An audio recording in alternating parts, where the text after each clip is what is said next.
MRI CT scan વગર મારે નાડી પરીક્ષણથી માત્ર હું એક આંગળી ઉપરથી જોઈ અને એમાં હું આ બધી લોકોને તપાસ કરીને કહું છું કે ભાઈ તમારે આવી આવી રીતે આ બધી પ્રોબ્લેમો છે. આપણે અહીંયા જે સાંધાના અને ખાસ કમરના અને એ રોગના દર્દી વધારે આવતા હોય, એવો કોઈ ઉપાય ખરો કે એ રોગ આવે જ નહીં?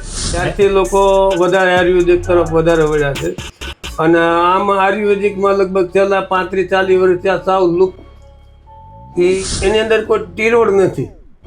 આયુર્વેદિકની અંદર ટીરોડ નથી એટલે એને ધીમે ધીમે રાહત થાય. નિદાન કરતા હોય તમે ખાલી આંગળી જોઈને તે જે રિપોર્ટમાં આવતું ને સેમ એવું તમે કહેવાય ને એનું નિદાન કરો છો, બરાબર? તો એની પાછળ શું વિજ્ઞાન છે અથવા શું ટૂંકમાં આયુર્વેદ છે?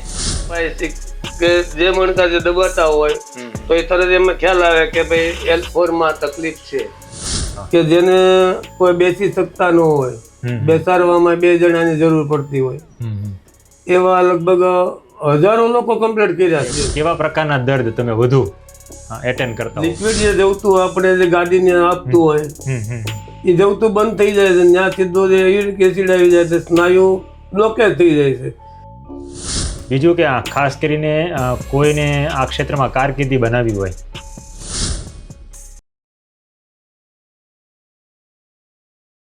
પહેલા તો આપણે તમારો પરિચય.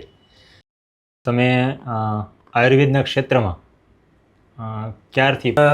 મારી 18 વર્ષની ઉંમર હતી અને ત્યારથી પેલા અમારા કાકા પણ વૈદ હતા. અચ્છા. એમની પાસે થોડુંક અમારે નોલેજ લીધું. નોલેજ લીધા પછી ધીમે ધીમે કે કહેવાય કે આપણે એક પેસુટી છે. હા, પેસોટીની હમણાં વાત કરીએ. હા, આપણે થોડી વાર પહેલા આપણે બેઠા વાત કરી પેસુટી. પેસુટીમાંથી આગળ વધતા વધતા પછી લોકો એમ પૂછે કે ભાઈ મને થોડુંક વાહું દુખે, ફલાણું દુખે, એમ કરતાં કરતાં આગળ વધતા વધતા આખો આપણે શરીરના જે નાડીનું આપણને થોડું અંદર ઉતરતા આપણને જ્ઞાન થયું. અચ્છા. પછી હાડકા વિશે આપણને જ્ઞાન જેમ ધીમે ધીમે મળ્યું આવવા. આ રીતે કરતાં કરતાં છેલ્લા 25 વર્ષ ત્યાં તમામ અનુભવ બધા લીધા. ઓકે. આખા શરીરના વિશે કે શરીરની અંદર શું વધવાથી શું થાય છે એની ઉપરથી આ બધા તારણ લેતા લેતા અત્યારે આગળ વધ્યા. કોઈ પણ પ્રકારનું કોઈ પણ ડૉક્ટરો એમ કહે કે ભાઈ તમારે આવી રીતની પ્રોબ્લેમ છે તો વગર એક્સરે, એમઆરઆઈ, સીટી સ્કેન વગર મારે નાડી પરીક્ષણથી માત્ર હું એક આંગળી ઉપરથી જોઈ અને એમાં હું આ બધી લોકોને તપાસ કરીને કહું છું કે ભાઈ તમારે આવી આવી રીતે આ બધી પ્રોબ્લેમો છે. ડૉક્ટરો રિપોર્ટ કરીને પછી રોગનું નિદાન કરતા હોય, તમે ખાલી આંગળી જોઈને તે જે રિપોર્ટમાં આવતું ને સેમ એવું તમે કહેવાય ને એનું નિદાન કરો છો, બરાબર? તો એની પાછળ શું વિજ્ઞાન છે અથવા શું ટૂંકમાં આયુર્વેદ છે? એની પાછળ એવું છે પોતાનું જે આત્મજ્ઞાન છે એની અંદર કે જે અટાણે વૈજ્ઞાનિકો બધે યાંત્રિક બધે સાધનોથી જ બધે જોવે છે, બરાબર? એક્સરે કઢાવે છે, એમઆરઆઈ કરાવે, બધું યંત્રિકથી જ જોવે છે, રિપોર્ટ બધે કાઢે છે. પણ આ આપણા અંદરથી જે આત્મજ્ઞાન જે પોતાનું જે છે, જે કાયમિક જે આપણે જે છેલ્લા 40-45 વર્ષ ત્યાં હું અનુભવ કરી આવું છું, એ અનુભવથી મેં જે માત્ર આંગળી ઉપર જ આખા શરીરના અવયવોનું નિદાન કરી શકું છું. એ કેવી રીતે? જે અત્યારે થોડુંક નોલેજ તમને આપું. આજે તમારે અત્યારે જે આંગળી મેં લીધી, આંગળી ઉપરથી આ બ્લડિંગ પેલા લઈ લેવાનું, બ્લડિંગ ઉપર લેવાનું. બ્લડિંગ ઉપર જોવામાં તમે ખ્યાલ આવે કે તમારું બ્લડ કયા ગ્રુપનું કેવી રીતનું છે એની ઉપર આખો ખ્યાલ આવે કે ભાઈ તમારે મગજની તકલીફ છે, કિડનીની પ્રોબ્લેમ છે, હાડકા વિશેની કોઈ પ્રોબ્લેમ છે, તો આ આંગળી ઉપર જોઈ અને તમામ એમાં બતાવી આપું છું કે અત્યારે જો તમને માત્ર તમને હાડપિંજર જો આવી ગયું, જો આ તમારા હાડકાના જે નિશાન આવી ગયા જે 5 છે પાછળના, બરાબર. હમ આવી રીતે આખું હાડપિંજર લઈ લે, પછી એમાં ખબર પડે કે ભાઈ ક્યાં ક્યાં મણકા એમાં દબાય છે. અચ્છા, એ પણ ખબર પડી જાય. L3, 4, 5, 6 કે જે મણકા જે દબાતા હોય હમ તો એ તરત એમાં ખ્યાલ આવે કે ભાઈ L4 માં તકલીફ છે હમ હમ કે બીજા ત્રીજા મણકાની અંદર તકલીફ છે, કોઈ દબાણ હોય. હમ હમ ગાડી એમાં રિજેક્ટ થઈ ગઈ હોય તો ગાડી કઈ રીતે રિજેક્ટ થઈ છે, ગાડી દબાય છે હમ કે ખેંચાઈ ગઈ છે, હમ શું તકલીફ છે, તો એમાં અમને એની ઉપરથી ખબર પડી જાય. કારણ કે સૌથી મોટું આશ્ચર્ય એ જ છે કે તમે એક તો એક્સરેમાં કે MRI ની અંદર જે રિપોર્ટની અંદર આવે કે ભાઈ એક્ઝેક્ટલી 5મા મણકા ને 6ઠ્ઠા મણકાની વચ્ચે ગાડી ખસી ગઈ છે કે દબાઈ છે, તો એ સીધું તમે ખાલી એક આંગળી જોઈને ટૂંકમાં કહેવાય ને કે રીતના જોઈને કહી દો તો એ અત્યારે કહેવાય ને આશ્ચર્ય જેવું લાગે ઘણાને. બરાબર. તો વિશેષ ઘણા રોગો એવા પણ આવતા હોય છે તમારી પાસે આવતા હોય તો એવો કોઈ પ્રસંગ કરો કે આમ ચમત્કાર જ હોય ટૂંકમાં, તો કે મારો પ્રસંગ છે જ એ પણ હું હમણાં કહીશ, પણ તમારી પાસે એવા અવનવા લોકો આવતા હોય, અત્યાર સુધીમાં લગભગ હજારો લોકો તમારી પાસેથી કહેવાય ને કે આ નિદાન લઈ ગયેલા છે અને સારવાર લઈને થઈ ગયા છે વ્યવસ્થિત, તો એવા કોઈ પ્રસંગો? એવા પ્રસંગોમાં તો આજથી 10 વર્ષ પહેલા હમ મારી પાસે કેન્સરનો એવો કેસ આવ્યો હતો. હમ કેન્સરનો પણ હમ કે જેને 3 વખત પ્લાસ્ટર સર્જરી કરાવી, ઓપરેશન કરાવ્યા છતાંય એને આખું કેન્સરમાં ભેળાઈ ગયા હતા. કેન્સરમાં ભેળાણ એવું હતું કે આપણો પાછળનો ભાગ, જે આપણે જે થાપાનો ભાગ જે હોય સાવ લુપ્ત થઈ ગયો હતો. હવે એ લોકો ઘેરવી એવા હતા, અહીંયા આપણે સરકારી હોસ્પિટલમાં સુરત પોતે દાખલ રહ્યા 3 મહિના, અમદાવાદ દાખલ રહ્યા, બોમ્બે જઈએ એવા બધેથી છૂટા થઈને વી આવ્યા હતા. અને એ લોકો પછી ડ્રેસિંગ કરવા બાબતે મારું ત્યારે હીરાબાગ મારું દવાખાનું હતું, ત્યાં આવ્યા કે દાદા તમે મને ડ્રેસિંગ કરવા આવશો? ત્યારે જોઈને આપણે એને કીધું કાંઈ વાંધો નહીં, હાલો તમારી ઘેરે હું આવીશ, કે અહીં લાવે એમ નથી. ત્યારે આપણે એનું ડ્રેસિંગ જે આપણે કર્યું અને 3 મહિનામાં એને તમામ કેન્સરમાંથી મુક્ત કરી અત્યારે હાલ હજી હયાત છે. અત્યારે એ માડીની 85 વર્ષની ઉંમર છે, હયાત છે. શું વાત છે? એના પણ આપણી પાસે અત્યારે એના આપણે આખું જેવું કેન્સર હતું એની આપણી પાસે અત્યારે ફોટા હાલમાં જ છે કે જે વ્યક્તિને કેવી રીતનું જે કેન્સર હતું.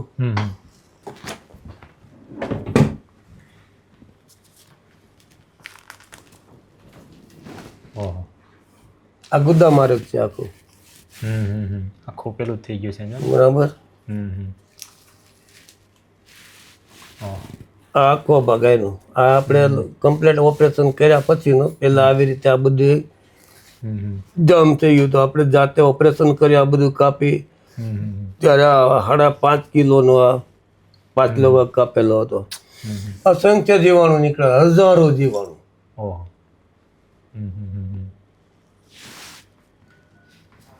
પછી આવું થયું. આખું અંદર નાતરનું છે આ બધી કમ્પ્લીટ બધી એને એ લોકો એને કોપી અંદર ઉતરીને બધી કમ્પ્લીટ કરી અને ત્યારે પછી એને આખું કર્યું કે અંદર હવે નથી ને એમ. ઓકે.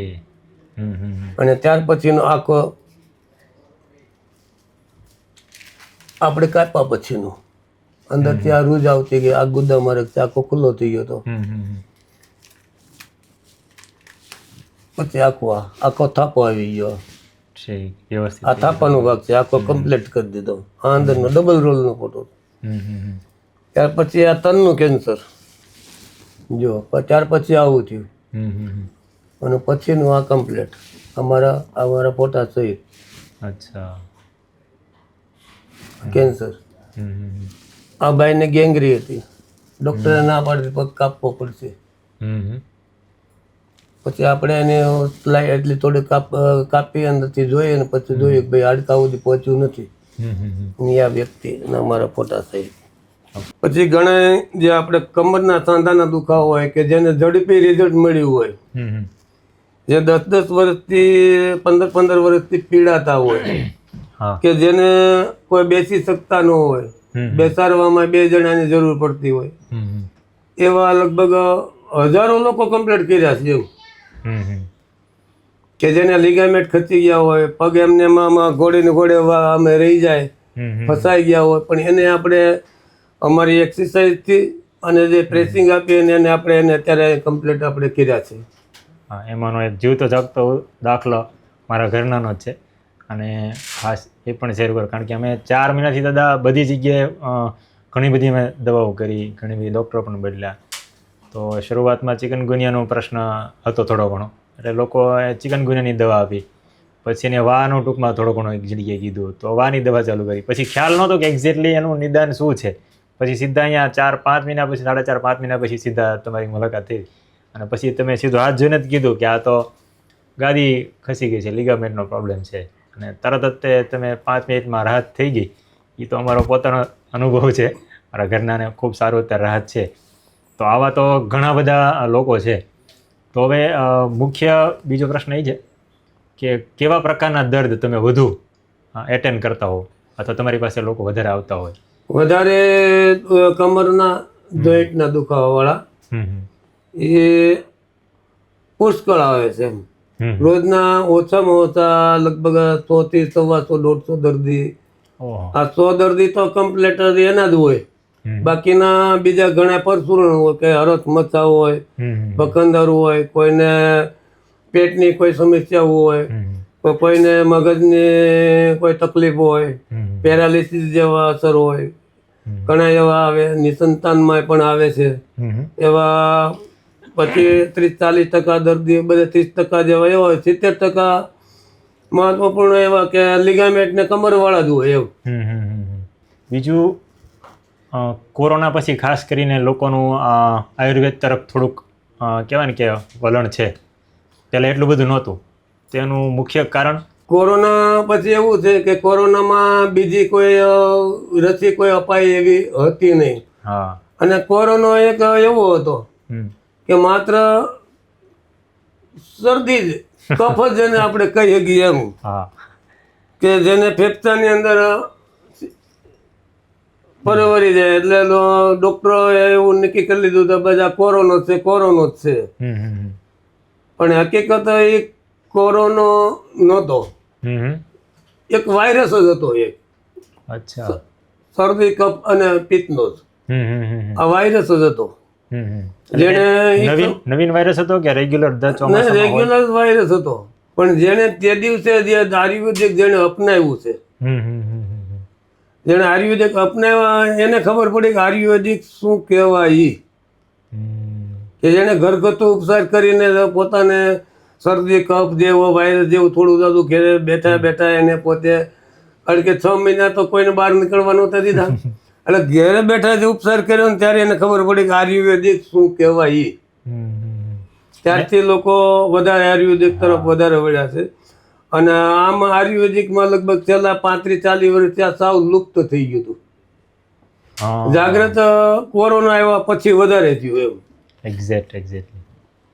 અને ખાસ તો એ વખતે સરકારનું થોડુંક વલણ હતું ને કે આયુષ મંત્રાલય આખું ચાલુ કર્યું અને સરકારની પણ કોશિશ હતી કે લોકો આયુર્વેદિક ઘરગથ્થુ ઈલાજ કરે અને બધા ડૉક્ટરો પણ એ વખતે ઘણા બધા સારા પ્રચાર માધ્યમ કર્યા હતા.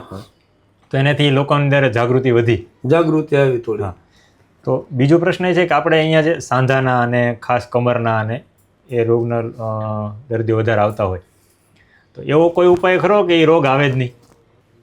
ના, એવો ઉપાય એવો છે નહીં. કારણ કે એમાં શું છે કે અત્યારે ઝડપી યુગ થઈ ગયો છે. ગાડીમાં આપણે બેસીને જવું છે.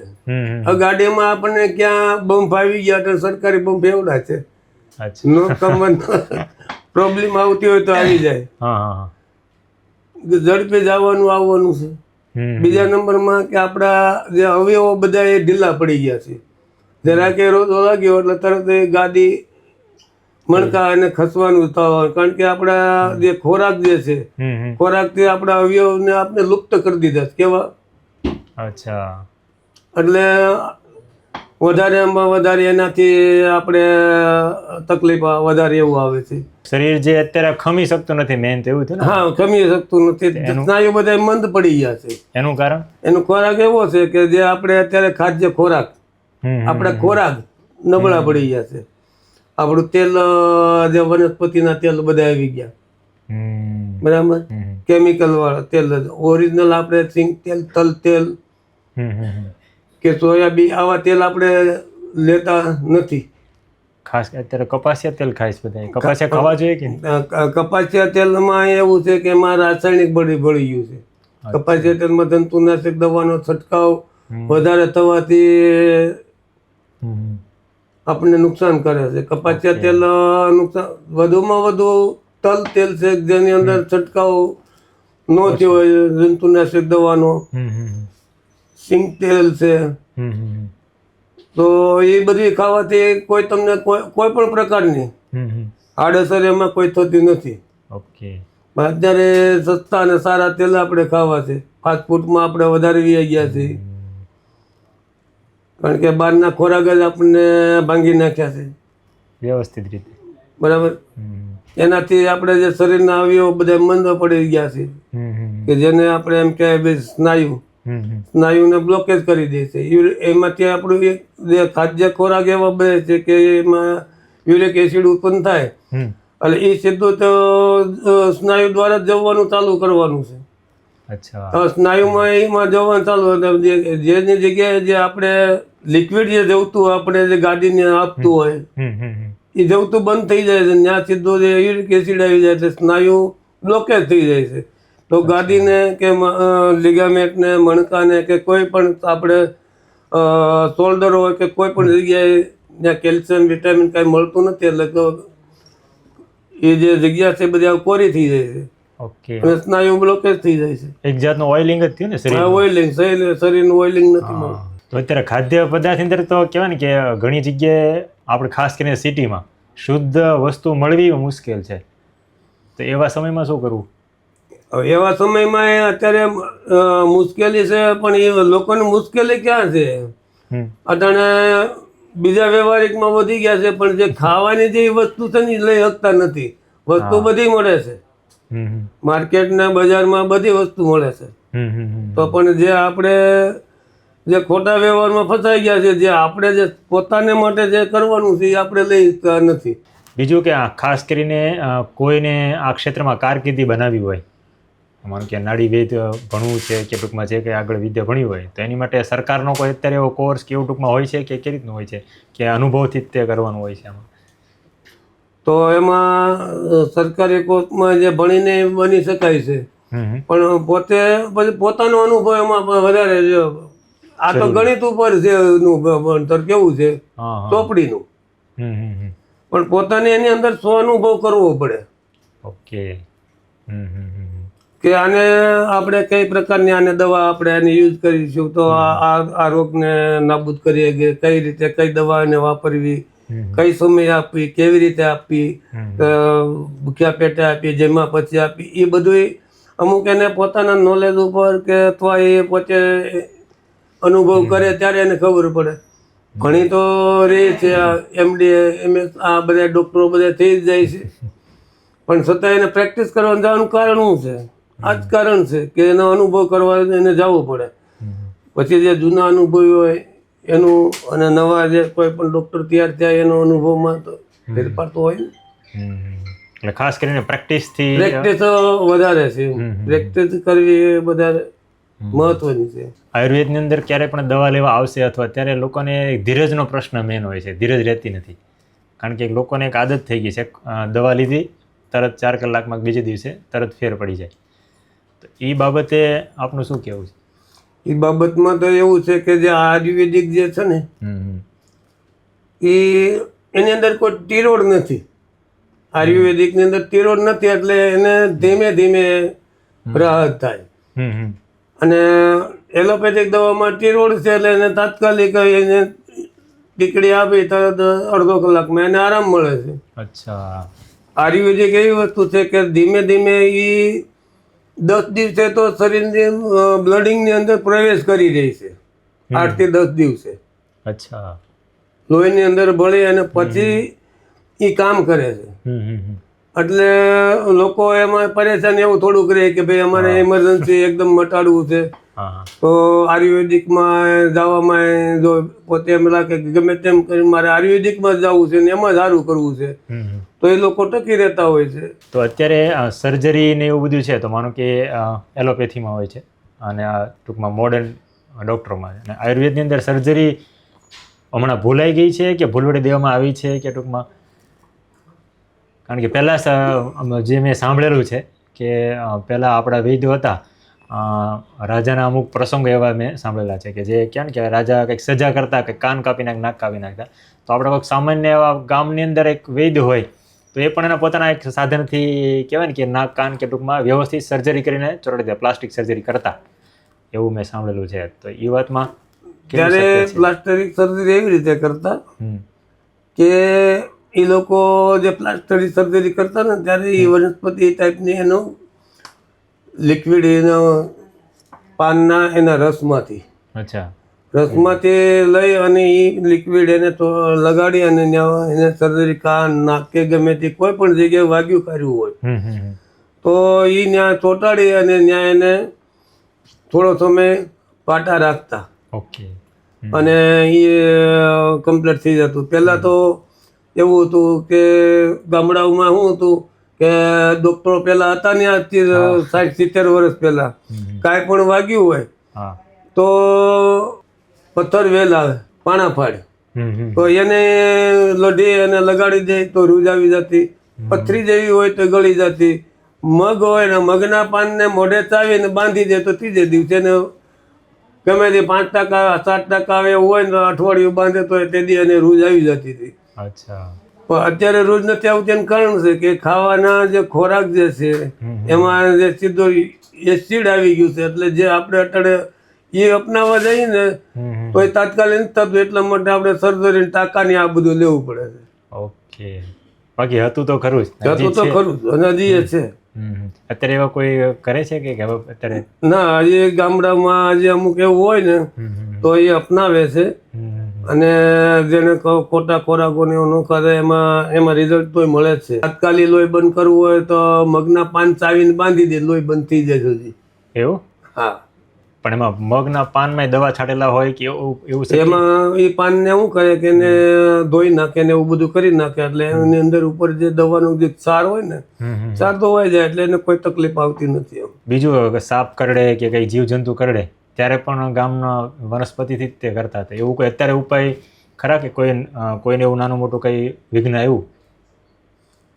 ના, અત્યારે એમાં એવું છે કે જે એ વસ્તુ તેદી જે સાપ કરડતાની જે ઉપાય કરતા પણ એની આજે એ લોકો જે આપતા ને એનીમાં થોડીક મંત્ર એની વિદ્યા હતી. અને જ્યારે તમને સાપ જ્યાં કરડે ત્યારે એનો નીચોવી અને માથે મેકી અને એનો જે મોરો હોય મોરો માથે મેકી દે એટલે સાપનું ઝેર ઉતરી જતું હતું. અત્યારે પણ છે હજી કોઈ જગ્યાએ અમુક જે એના સાપનો મોરો લઈ લીધો હોય તો હજી એ પોતે મોરો મેકી અને એને લિક્વિડ મેકીને સાપને ઉતારે છે.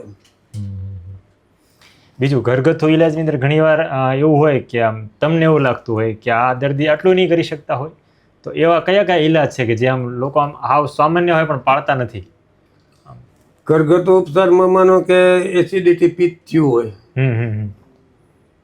તો ઘરગથ્થુ ઉપચારમાં તો આપણે જો આમળા છે, ગિલોય છે, ગળુસી છે, આવા જે કડવાણી જેવા પદાર્થો છે, પછી કારેલા છે, આવું બધું ખાવાથી ઘરગથ્થુ ઉપચારમાં જે પિત્તનો પ્રોબ્લેમ થઈ ગયો હોય, પેટમાં જે ગડબડ રહેતું હોય, જલન રહેતી હોય તો એમાંથી ઘણી એમાં રાહત મળે છે પણ લોકો એ નથી કરી શકતા.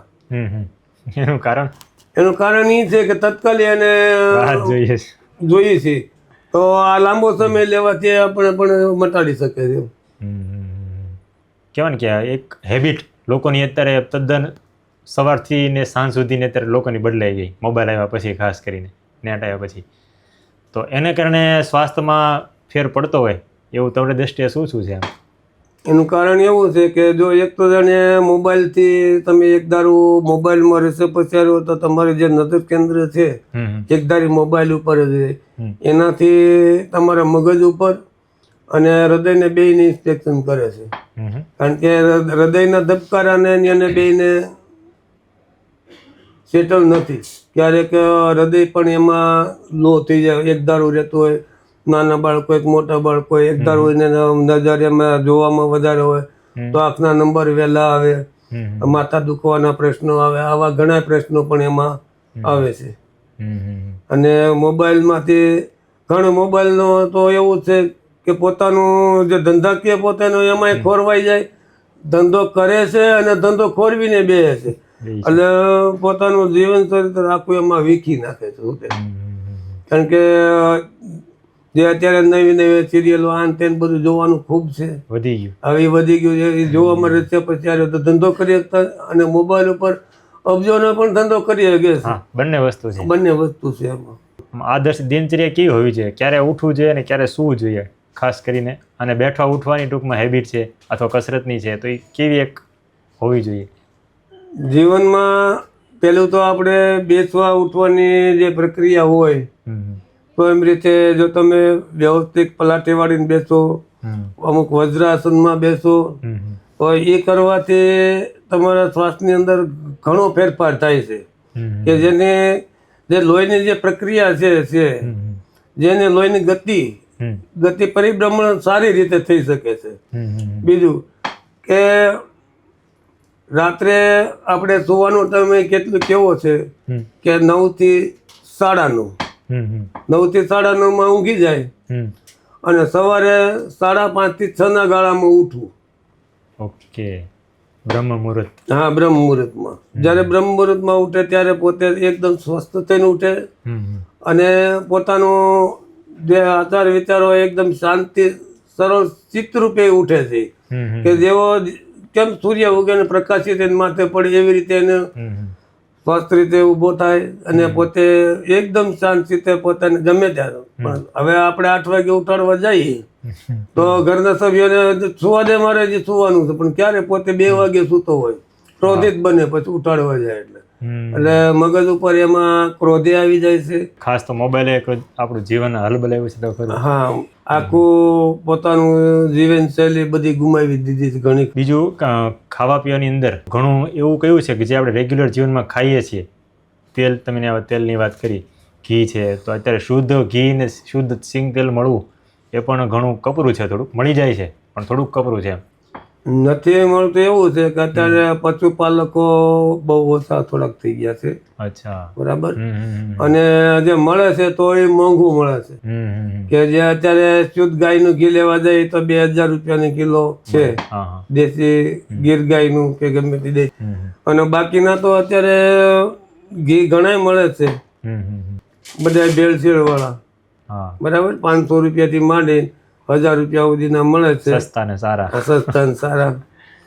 એટલે મેન તો જો આપણે ગાયનું ઘી આપણે વાપરીએ, કોઈ તમે ભલે શાકમાં આપણે જેમ તેલનો ઉપયોગ કરીએ એવી રીતે ઉપયોગ કરી, શાકમાં આપણે ત્યાં ગાયના ઘીની અંદર શાક બનાવો, રોટલી ચોપડવામાં, અથવા તો ઘી આપણે સાઈડમાં આપણે ઘી ને ગોળ આ ખાવાથી શરીરમાં તમામ પ્રકારના જે અમુક જે રોગો છે ને એ નષ્ટ થાય છે ગાયના ઘીથી. તો આજની પેઢીએ શું હજુ ધ્યાન રાખવાની જરૂર છે કે આવતા 5 વર્ષ પછી આ રોગ? મેન તો જે પોતાની જે અનિદ્રા છે, જે કારણ વગરના રાતના 12-2 વાગ્યા જાગતા હોય, સવારે 8 વાગે ઉઠવું, એમાં સ્વયં રહેવું. ખાદ્ય પદાર્થમાં જે અત્યારે બધા જે ખોરાક છે, બજારના ખોરાક, પાણીપુરી, ઇડલી, ઢોસા, ખમણ, પછી આ દાબેલી, આ જે બધી વસ્તુઓ જે છે એનાથી આપણે દૂર જેટલા રહીએ એટલા વધારેમાં વધારે સારું છે. પછી દારૂના વ્યસન છે, આવા બધા વ્યસન મુક્તિમાંથી રહે તો વધારે સારું. આગળ જતા સમયે કે અત્યારે તમને જોવા બહુ મળે છે મોઢાના કેન્સર. તો એને થવાનું બધું કારણ શું છે? કારણ કે આ બહારના બધા ખોરાક ખાવાના, માથે જતા પાન, માવા, મસાલા આ બધા ખાવામાં. કારણ કે અંદરથી જે પિત્ત બહાર આવે છે એટલે એક લાવાર જેવું થઈ જાય છે. મોઢું આળું કરી દે, મોઢું આળું કરી દે એટલે મોઢું મોઢે તૂટવા અંદરથી, પછી એમાં એની અંદર જીવાણુ મોઢે પડવા, પછી લાંબો સમય થાય એટલે ડૉક્ટર એમ કહે છે કેન્સર છે. આવા રોગો હંમેશના માટે હજી વધતા જવાના છે. વધુમાં વધુ કેન્સરના રોગ અત્યારે બહુ વટણ વધી ગયા છે. કહેવાય કે શરદી ઉધરસ નાના બાળકોને થતા હોય, તાવ આવતો હોય, વાયરલ ઇન્ફેક્શન થતું હોય, તો આપણે આયુર્વેદની દ્રષ્ટિએ એમાં શું કરી શકીએ કે જેનાથી આપણે? તો અત્યારે માનો કે આયુર્વેદિકમાં આપણે ઘરગથ્થુ ઉપચારમાં હળદર વાળું દૂધ પાવ, પછી એને માનો કે આપણે ઘેરે કોઈ બામ જંડુ બામ હોય કે બામ લગાવો, અજમા અને આપણે જેને આપણે ડુંગળી કહીએ કાંદા કહીએ, એનો રસ કાઢી અને છાતી ઉપર માથા ઉપર લગાવો તો નાના બાળકોમાં તરત એની રાહત મળી શકે. એટલે બધા માટે કોમન હોય છે કે આમાં બાળકો માટે આમ બધા માટે કોમન જ છે કે બધા કરી શકે. પણ અત્યારે શું છે કે તાત્કાલિક યુઝ કરવું હોય, તાત્કાલિક રિઝલ્ટ લેવું છે એટલે જરા કે થયું એટલે ડાયરેક્ટ આપણે ડૉક્ટર પાસે આવ્યા જઈએ. પણ આવું 2-4 દિવસ કરે એટલે તો તરત એને રોગ કાબૂમાં આવી જાય છે. અને બીજી એની અંદરથી બીજી કોઈ એલોપેથિક દવાની એને શરીરની અંદર અસરકારક ન કરે બચપણથી, તો એનાથી આપણે સાવચેત રહેવાનું એટલે આગળ બીજા રોગો આપણે ઓછા થાય એમ. બીજી દાદા તમારી વિશેષતા એ છે કે તમે કોઈ તપાસવાની ફી લેતા નથી. દવાનું જે કંઈ ટૂંકમાં થતું હોય એ ખાલી લે છે. તો ઘણા મારી જેવા છે ને કે દવા એકવાર લીધી હોય ને 3 વખત કસરત કરાવી જાય. તો દવાનું જે તમે આપો છો તો એમાં અહીંયા મેં જોયું, મેં જેટલી વખત આવ્યો તો લોકો ક્યારેક થોડી ઓછી દવા લે. જ્યારે બહાર દવાખાને ગયા હોય ત્યારે ત્યાં નથી પૂછતા એલોપેથીમાં કે કોઈ પણ કે ભાઈ અમને દવા આટલી નહીં આપો અથવા આટલી જ આપો, ત્યાં એ લોકો ઓપ્શન નહીં લે, પણ અહીંયા લેતા હોય. એની પાછળ એવું છે કે દવા આમાં આયુર્વેદિક દ્રષ્ટિએ આયુર્વેદિક થોડુંક મોંઘું છે. અચ્છા. ઓલા તો 5 ટીકડી દઈને વળાવી 4 દિવસે પાછા આવજો. જે 4 દિવસની 5 ટીકડી આપે ને 100 રૂપિયાની લઈ આવતા હોય. તો અમે જો મહિના દિવસની આવી હોય તો 1500-1700 રૂપિયાનું અમારું બિલ કરાય થતું હોય. તો લોકોને મહિના દિવસનું થોડુંક આમ મોંઘું પડે. પણ અમે જે અમારે અહીંયા આવે અને શું કરવા ફી લેતા નથી, એનું કારણ એ છે કે લોકો જેમ બને એમ આયુર્વેદિક તરફ વળે. એ તો સારું થાય અને એને પોતાને એટલી રાહત દર થાય કે ભાઈ બીજે દવાખાને જાય તો અત્યારે ડોક્ટરોની 1000 રૂપિયા ફી છે, 500 રૂપિયા બાવડું પકડે. તો અમે લોકોને એટલે અમે અહીંયા રાહત આપીએ છીએ.